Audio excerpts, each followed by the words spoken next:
Finalmente é chegado o momento de analisarmos aqui Dragon Ball Super. Depois de muitos pedidos, muitas perguntas nos comentários e de passarmos por toda a história do Z, do clássico e do GT, é hora de falarmos dessa que hoje é a série mais popular da franquia, ao menos entre a audiência mais jovem. Inicialmente, o plano era falar sobre o anime de Dragon Ball Super, que é o que eu conheço, mas alguns de vocês me informaram nos comentários que o mangá é bem melhor, então resolvi começar por ele. Devo ressaltar que eu ainda pretendo fazer a análise do anime também, mas só depois que eu terminar os vídeos do mangá. Muito bem, a pergunta que fica logo de cara então é: o mangá do Super é realmente melhor que o anime? Eu não pretendo ficar em cima do muro, então já vou falando logo: não. Ao menos não nessas duas primeiras sagas, da Batalha dos Deuses e do torneio entre os universos 6 e 7, que são o objeto da análise de hoje. A verdade é que a característica que mais chamou a minha atenção nesses primeiros 13 capítulos do mangá foi a correria, e é justamente esse o motivo pelo qual eu afirmo que o anime é melhor em ambas as sagas do que o mangá. Sim,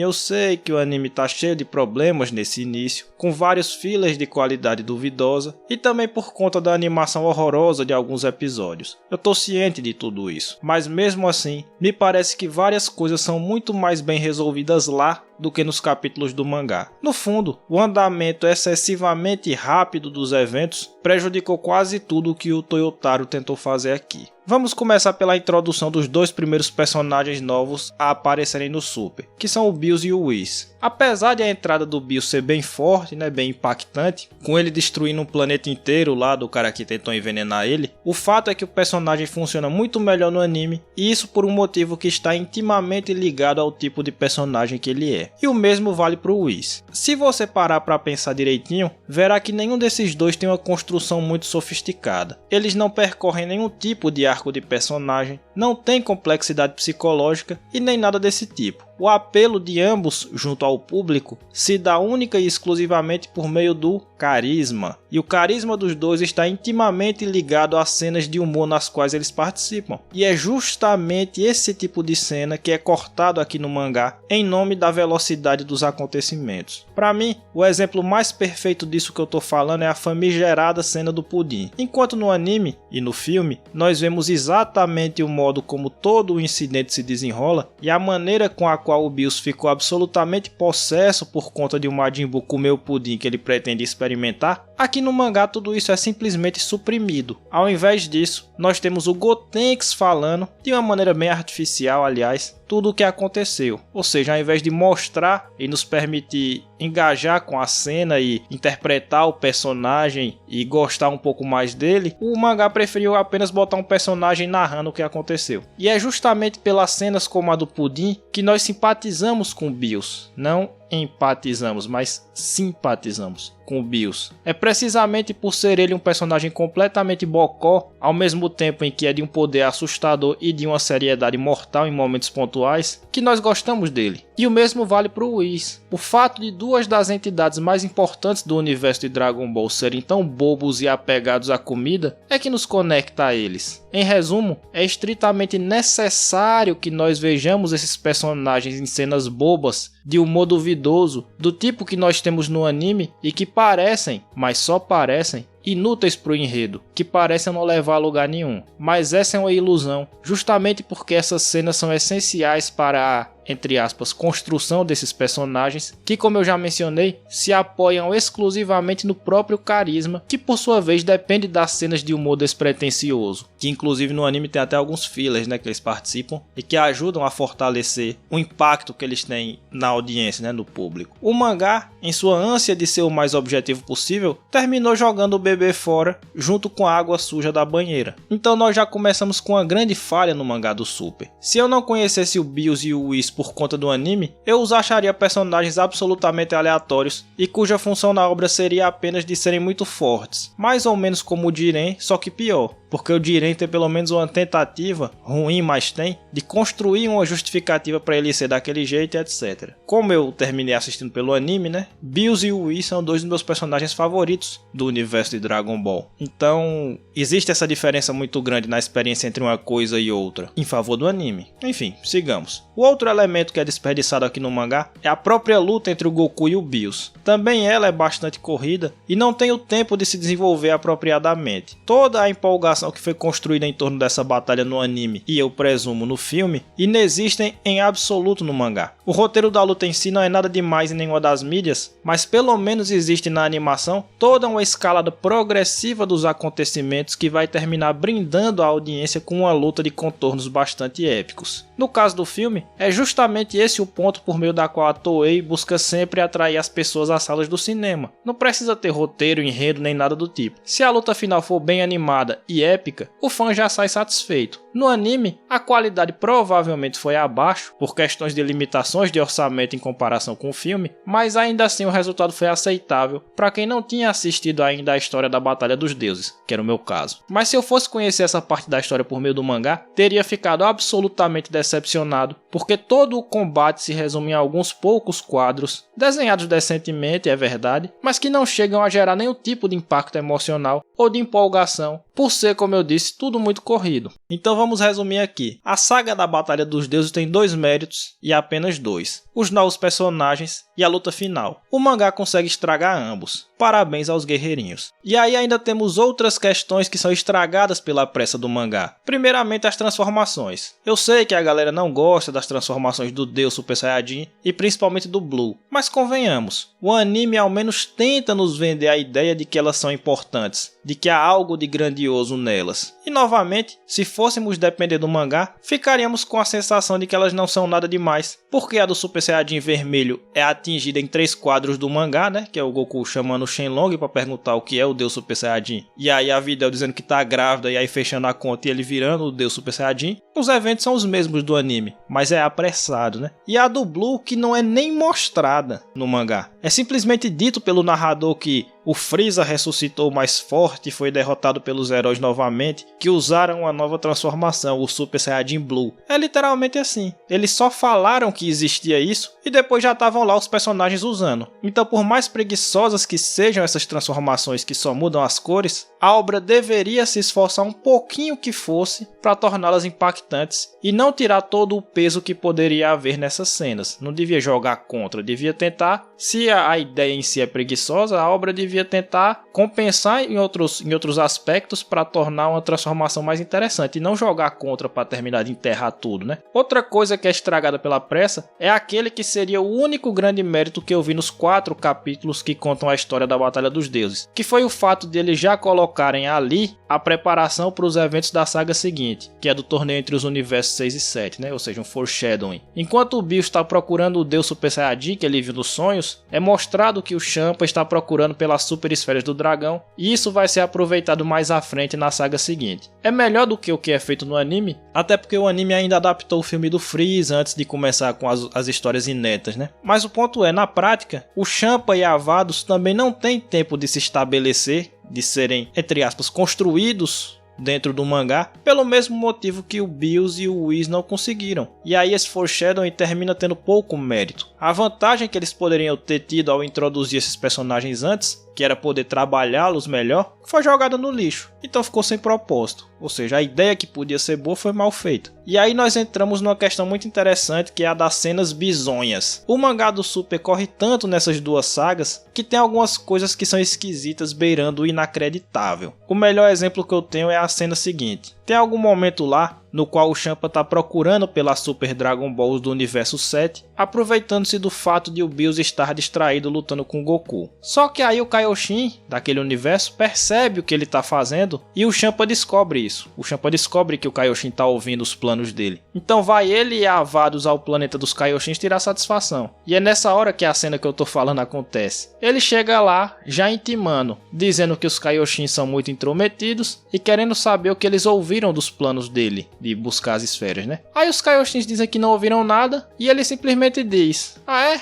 Beleza então, tô saindo fora. E vai embora. Aí meu amigo inscrito, eu lhe pergunto, qual foi o intuito dessa cena? O cara chega no planeta do outro, pergunta o que ele sabe, o que é que ele ouviu, o outro diz que não ouviu nada e ele vai embora. E é isso. É nessa hora que a gente percebe que o mangá do Super é, antes de tudo, desorganizado na exposição das ideias. Porque se por um lado ele corre tanto com os eventos, ele corre tanto com o andamento do mangá, a ponto de jogar fora cenas que seriam importantes para a construção dos personagens, por outro ele se dá o luxo de perder tempo com uma cena bizonha dessa que não diz nada, não tem utilidade para nada. nada e não significa nada. Então, tipo, é pra correr ou é pra perder tempo? Nenhuma das duas coisas, é desorganizado. Quer outro exemplo de má organização das ideias nesse arco? Após a luta com o Goku, o Bills simplesmente e do absoluto nada chega e diz: olha só, existem mais outros 11 universos e o Whis é mais forte que eu. Assim, muito simples. Um dos exemplos de exposição mais mal feitas que eu já vi em qualquer mangá. O cara simplesmente despejou ali a informação sem contexto nenhum e foi pra casa, tipo, legal, a gente lutou aqui, eu gostei e tal, me diverti na luta, não vou destruir a Terra porque você me deu um entretenimento bom. E é o seguinte, tem mais 11 universos, tá? Beleza? Valeu, falou, tô saindo fora, até a próxima. Foi isso. E o que é pior, não precisaria disso, porque no capítulo seguinte, o Whis explica de novo acerca dos 12 universos, dessa vez sim com um pouco mais de contexto. Então, além de ser uma exposição ruim, ela é desnecessária ao mesmo tempo. Nessa hora você me diz: ah, mas ele só correu com tudo porque as pessoas já conheciam essa parte da história por causa do filme. Eu respondo que, primeiramente, a equipe do mangá não pode partir do pressuposto de que todo mundo viu o filme. Tem pessoas que se aproximaram inicialmente do Super pelo mangá, e o modo como eles fizeram essa primeira saga tornou a experiência dessas pessoas muito inferior àquela proporcionada pelo anime e pelo filme. Então eles não podem fazer um trabalho porco pensando que todo mundo já conhece a história, então vamos só resumir aqui. Não, você tem que fazer o seu melhor, pensando que tem gente que começou pelo mangá, que não quis ver o filme e agora tá querendo ler o mangá, e aí? Claro, você pode subjetivamente ter gostado mais do modo como o mangá fez as coisas, por achar que a saga da Batalha dos Deuses no anime é muito chato ou qualquer coisa assim, tudo bem. Mas o fato, objetivamente falando, é que a construção de personagens e momentos é muito inferior aqui do que o que nós vimos nas outras mídias, que é o filme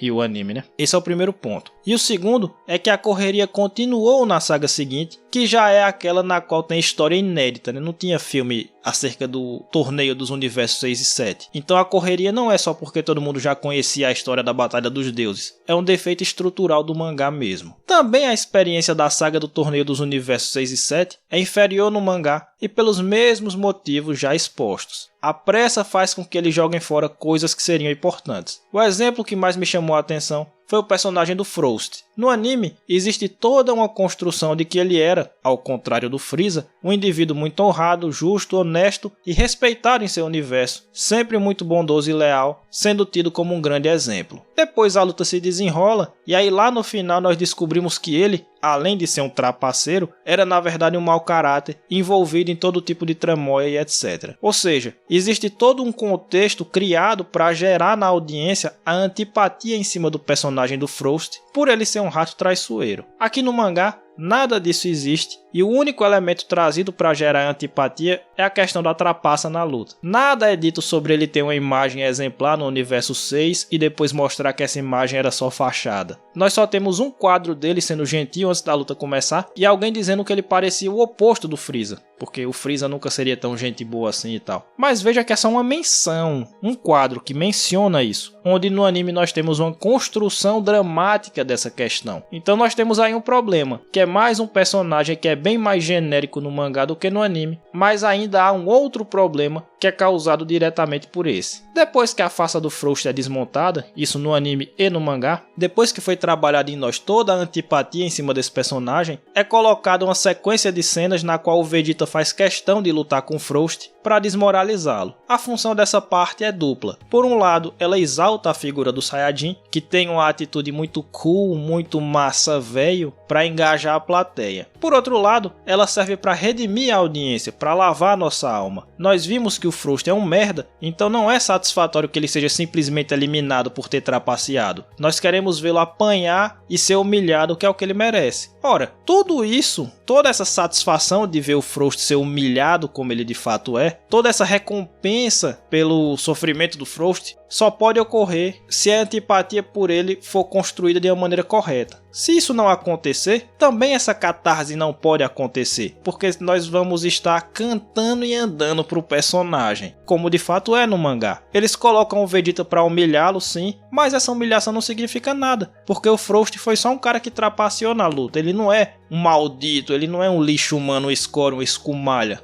Ele é só um cara que trapaceou, então na hora que o Vegeta vai humilhar ele, isso não tem impacto emocional nenhum. Ao contrário do anime, onde a gente quer ver o cara sofrendo porque a gente percebe que ele é um miserável. E ainda é pior, porque existe uma cena no mangá na qual o Frost diz ao Champa que ele nem queria estar ali naquele torneio mesmo. Ou seja, o único elemento de antipatia que existia, que foi a trapaça na luta, termina sendo quebrado ou no mínimo diluído, porque nós até conseguimos entender o lado de um cara que provavelmente foi ameaçado pelo Champa para estar ali naquele torneio, que não queria, porque ele sempre viu aquele torneio como sem sentido. Então ele vai lá e trapaceia na luta para tentar vencer logo e voltar para casa. Então a gente ainda consegue compreender o lado dele, no único ponto de antipatia que existia dentro desse enredo. Ou seja, o resumo da ópera: um desastre. Tudo isso envolvendo o Frost é um desastre no mangá. Ele é mais genérico do que no anime e não existe catarse em ver ele apanhar porque ele é genérico. E as duas melhores lutas desse arco também são estragadas por serem muito rápidas. Olha só, eu não sei se ainda vou manter essa opinião quando eu for reassistir o anime, mas na época em que eu vi pela primeira vez, a luta que eu mais gostei desse torneio foi a do Vegeta contra o Mageta. Por mais bizarro que o adversário seja, e é mesmo, meio genérico, meio esquisito, o fato é que ele deu um aperto no Vegeta e toda essa tensão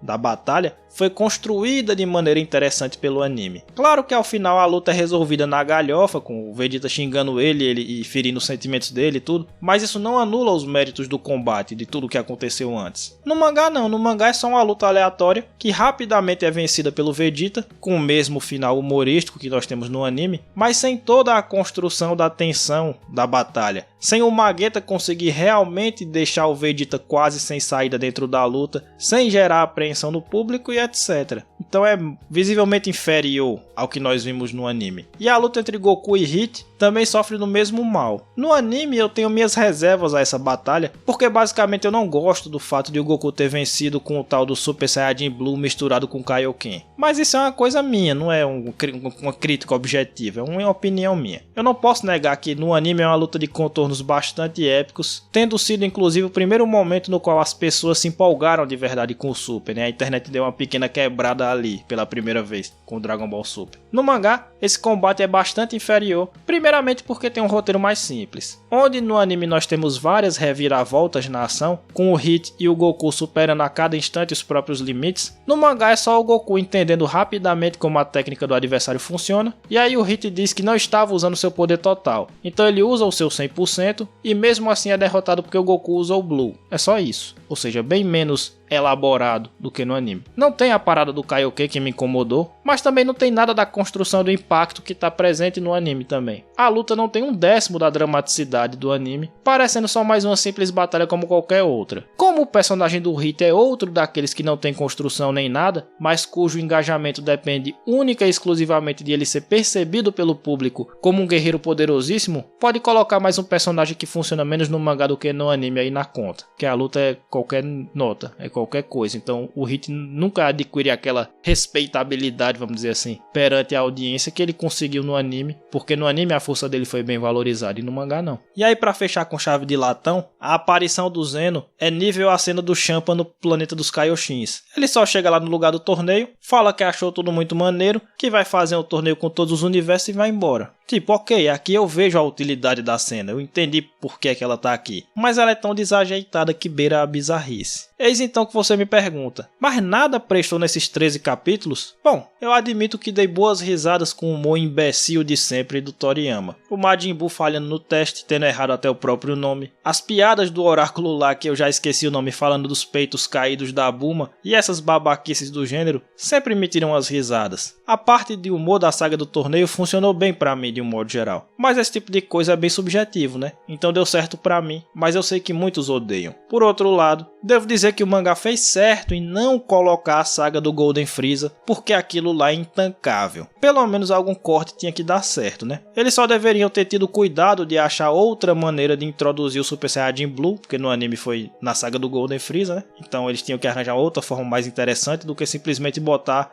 o narrador falando sem contexto que existe o Super Saiyajin Blue. E também a quadrinização do Toyotaro na hora das lutas, ainda que não seja nem perto do nível do Akira, eu acho ela aceitável. O problema das lutas desses capítulos não passa por esse elemento não. É muito mais uma questão de roteiro do que qualquer outra coisa. Enfim, o resumo é, vocês me disseram que o mangá do Super era muito melhor que o anime, mas o que eu vi aqui foi justamente o contrário. Uma obra que tenta comprimir todos os fatos que estão na animação da maneira mais objetiva possível, mas que termina estragando quase todas as lutas e prejudicando vários dos novos personagens personagens no processo. Além disso, as transformações ficam ainda mais desprestigiadas do que no anime, como se isso fosse possível, e de quebra, nós temos cenas absolutamente bizarras que não fazem o menor sentido, porque sem contexto. Me disseram que a saga Black é aquela na qual o mangá verdadeiramente brilha, e eu espero que sim, porque eu já tenho sérios problemas com ela no anime. Se no mangá for pior, eu já tô ficando até com medo do que vai vir por aí. Enfim, por enquanto é só, se inscreve no canal e dá um engajamento pra gente tentar voltar a crescer aqui, né? Até a próxima.